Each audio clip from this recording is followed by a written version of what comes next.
എല്ലാവർക്കും സ്വാഗതം. അമ്മയെ സപ്പോർട്ട് ചെയ്യണേ. നമ്മളിവിടെ എംബ്രോയ്ഡറി വർക്കാണ് ചെയ്യുന്നത്. അതിന് വേണ്ടിയിട്ട് ഇതായി ഒരു ഔട്ട്ലൈൻ, ഒരു ഫ്ലവർ വേസ് ആണ്. അതിന് വേണ്ടിയിട്ട് ഞാൻ ഔട്ട്ലൈൻ ഇട്ട് വെച്ചിട്ടുണ്ട്. ഇനി നമ്മൾ സാറ്റേൺ റിബൺ കൊണ്ടാണിത് എംബ്രോയ്ഡറി വർക്ക് ചെയ്യുന്നത്. അതുപോലെ വീതി കുറഞ്ഞ സാറ്റേൺ റിബൺ ഇതിൽ കാണിക്കുന്നത് പോലെ നമ്മൾ ഒരു സൈഡ് കെട്ടി അത് നമ്മൾ ലൈറ്റർ യൂസ് ചെയ്ത് അതിനെ ഒന്ന് ഒന്ന് പ്രസ് ചെയ്യുമ്പോഴത്തേക്ക് ആ ഒരു എൻഡ് നല്ല ടൈറ്റായിട്ട് തന്നെ ഇരിക്കും. നമുക്കത് സ്ട്രെയിറ്റായിട്ട് തയ്ക്കാനായിട്ട് ഞാനൊരു 4 ലൈൻ ഇട്ടിട്ടുണ്ട്. അപ്പം അതായത് വെർട്ടിക്കലായിട്ടും ഹൊറിസോണ്ടലായിട്ടും തച്ച് നമ്മളതിനെ കൂടെ പിന്നുന്ന കണക്കാണ് നമ്മളിത് ചെയ്യാൻ പോണത്. അതിന് വേണ്ടിയിട്ട് ഞാൻ കുറച്ച് ഡിസ്റ്റൻസ് ഇട്ട് ഒരു 4 ലൈനുകൾ ഇട്ടിട്ടുണ്ട്. അപ്പോൾ അത് ഇതുപോലെ ഏറ്റവും അടിയിന്നേ ആണ് നമ്മളത് തച്ച് വരേണ്ടത്. ഇതുപോലെ 4 ലൈനും തച്ച് കഴിഞ്ഞ് ആ ഒരു എൻഡിൽ തന്നെ വീണ്ടും സൂചി മുകളിലോട്ട് എടുത്തതിന് ശേഷം ഓരോ ലൈനും ഇടവിട്ടാണ് നമ്മൾ ഈ ചെയ്യുന്നത്. ഒരെണ്ണം വിട്ട് ഒരെണ്ണത്തിലോട്ട് വെച്ച് ചെയ്യുന്ന കണക്ക് അടുത്ത ലൈനും ഇട്ട് കഴിഞ്ഞതിന് ശേഷം തൊട്ട് താഴോട്ട് തന്നെ അത് കുത്തി അമർത്തി കൊണ്ടുപോയതിന് ശേഷം അത് മുകളിലോട്ട് കൊണ്ടുവന്ന് വീണ്ടും ഓരോന്ന് ഇതുപോലെ ഓരോ ലൈൻ ഇടവിട്ട് നമ്മളത് അത് ചുരുണ്ട് പോയാൽ നമുക്കത് പതുക്കെ എടുത്ത് സാവകാശം നിവർത്തി വെച്ച് നമുക്കിതുപോലെ കംപ്ലീറ്റ് ചെയ്തെടുക്കാൻ പറ്റും.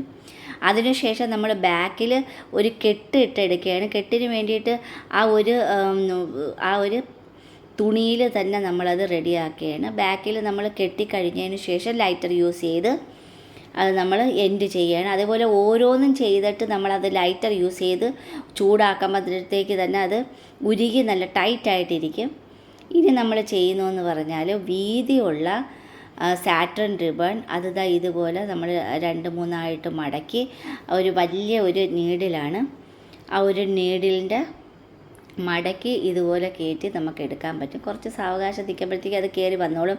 കുറച്ച് വീതിയുള്ള ഒരു ഹോള് നോക്കി വേണം എടുക്കാൻ. ഇനി എവിടെയൊക്കെയാണ് ആ ഫ്ലവർ എന്ന് നോക്കി നമ്മളത് ആ ഒരു 3 ഡോട്ട് ഇട്ടിട്ടുണ്ട്. ആ ഡോട്ടിൽ നിന്നും മുകളിലോട്ടും സൈഡിലോട്ടും വരത്തക്ക വിധത്തിൽ ലൈൻ വരച്ചിടുകയാണെങ്കിൽ കുറച്ചും കൂടി എളുപ്പത്തിൽ നമുക്ക് ഇതുപോലെ ചെയ്ത് നിവർത്തി വയ്ക്കാൻ പറ്റും.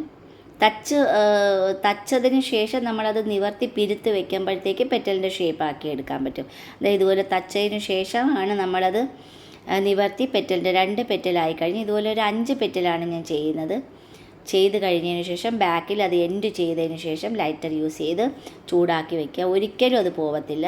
ആ ഒരു തുണി ക്ലോത്ത് കീറിപ്പോയാലും പോവാൻ സാധ്യതയില്ല. ഇനി അതുപോലെ തന്നെയാണ് എവിടെയൊക്കെയാണോ ഗ്രീൻ ലീവ്സ് വേണ്ടുന്നത് അവിടെയെല്ലാം നമ്മൾ ഡോട്ട് ഇട്ടതിന് ശേഷം ഇതുപോലെ തന്നെ ഏറ്റവും അടിയിൽ നിന്ന് മുകളിലോട്ട് ആ ഭാഗങ്ങൾ തച്ച് ക്ലിയർ ചെയ്ത് ലാസ്റ്റ് എൻഡിൽ നമ്മൾ ലൈറ്റർ യൂസ് ചെയ്ത് അതിനെ ക്ലിയർ ചെയ്തങ്ങ് മാറ്റുകയാണ്.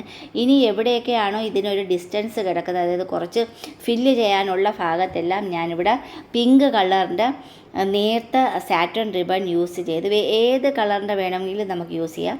ഇതിപ്പോൾ എൻ്റെ കയ്യിലുള്ള കളറാണ് ഇത് വെച്ച് യൂസ് ചെയ്യുന്നത്. അതിൻ്റെ ഇടയ്ക്ക് ഇതുപോലെ പിങ്ക് കളറിൻ്റെ ചെറുതായിട്ടുള്ള ഫ്ലവേഴ്സുകൾ ചെറുതായിട്ടുള്ളതാകുമ്പം വളരെ വീതി കുറഞ്ഞ സാറ്റേൺ റിബൺ നമുക്ക് യൂസ് ചെയ്താൽ മതി. ഇതുപോലെ വീതി കുറഞ്ഞ സാറ്റേൺ റിബൺ നമ്മൾ ചെയ്തതിന് ശേഷം ഒരു ഫ്ലവറിൻ്റെ ഷേപ്പാക്കി എടുക്കുകയാണ് ചെയ്യുന്നത്.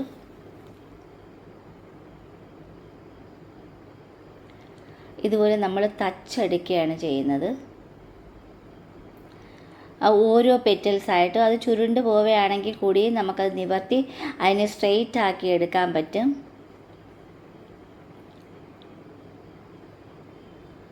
ഇതുപോലെ സ്ട്രെയിറ്റ് ആക്കി എടുക്കാൻ പറ്റും നമുക്കതിനെ.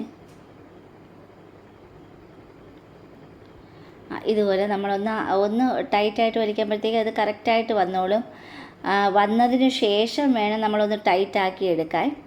ബാക്കിലോട്ട് പിടിക്കുമ്പോൾ നല്ല ടൈറ്റായിട്ട് തന്നെ വരും. ഇത് 2-3 ഇതളോട് കൂടിയുള്ള ചെറിയ ഫ്ലവേഴ്സുകൾ എവിടെയൊക്കെയാണോ അതിൻ്റെ ഡിസ്റ്റൻസ് കിടക്കുന്നത് അവിടെയെല്ലാം നമുക്ക് ഇതുപോലെ ഫില്ല് ചെയ്യാം.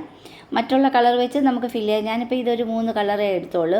ഇനി അതിൻ്റെ ഈ വലിയ ഫ്ലവറിൻ്റെ ഏറ്റവും സെൻറ്ററിൽ ഞാൻ ചെറിയ ബീഡ്സ് മുത്തുകൾ കൊണ്ട് അതിൻ്റെ സെൻറ്ററിൽ തച്ച് പിടിപ്പിക്കാനായിട്ടാണ്. അതും ഇതുപോലെ ചെറിയ നേർത്ത ഒരു നീഡിലെടുത്ത് ഇതുപോലെ തന്നെ വൈറ്റ് നൂല് യൂസ് ചെയ്തിട്ട് അതിനെ ഇതുപോലെ തച്ച് പിടിപ്പിക്കുകയാണ്. ഏത് തയ്യലും ഏറ്റവും അടിയിൽ നിന്ന് വേണം മുകളിലോട്ട് തച്ച് കൊണ്ടുവരാൻ. അതിൻ്റെ ഒരു കെട്ട് അടിയിൽ വേണം വരാനായിട്ട്. എല്ലാ കെട്ടുകളും അടിയിൽ വേണം വരാൻ. ഇതുപോലെ മനോഹരമായിട്ട് നമുക്ക് ഇതിലിപ്പോൾ റെഡ്, ഞാൻ എൻ്റെ കയ്യിലുള്ള റെഡും യൂസ് ചെയ്തിട്ടുണ്ട്. നമുക്ക് ഇഷ്ടമുള്ള കളർ വെച്ച് നമുക്കത് അടയാളപ്പെടുത്തി നല്ല ഭംഗിയായിട്ട് നമുക്ക് ഇതുപോലെ ചെയ്തെടുക്കാൻ പറ്റും. അതുപോലെ ഞാനിവിടെ സ്റ്റോണിൻ്റെ ചെറിയ ഒരു ചെയിൻ അതും തച്ച് പിടിപ്പിച്ചാണ് ഞാൻ വെച്ചിരിക്കുന്നത്. അത് നമുക്ക് നേർത്ത നൂല്, വൈറ്റ് നൂല് കൊണ്ട് നമുക്ക് അതിൻ്റെ ഒരു ഇടയ്ക്കുള്ള ഭാഗങ്ങൾ പതുക്കെ തച്ച് നീറ്റാക്കി ഇതുപോലെ എടുക്കാം.